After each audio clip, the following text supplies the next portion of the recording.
after ng great love, mawawalan ka talaga ng faith sa love.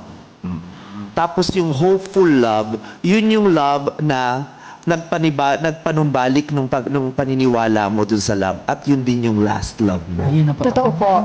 Kasi 'di ba usually pag feeling mo ito yung one great love mo tapos hindi nag-work, feeling mo wala nang tatapat doon. Lagi mo ikukumpara lahat ng darating doon na parang hindi. Mas masaya pa rin ako sa kanya dati.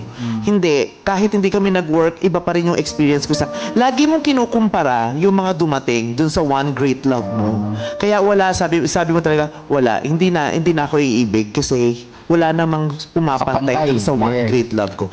Until ma-meet mo yung tao na na-surprise ka na lang na nung balik yung paniniwala mo sa love na ang sarap ulit, nakakakilig ulit, nakakasaya ulit, nakakatuwa ulit, tapos kumapit ka dun sa hope na yun ang naging final love mo. Hayaan nyo lang yung panahon na lumipas, merong magpapanumbalik ng pag-asa mo. Yun yung magiging final love mo na deserve mo.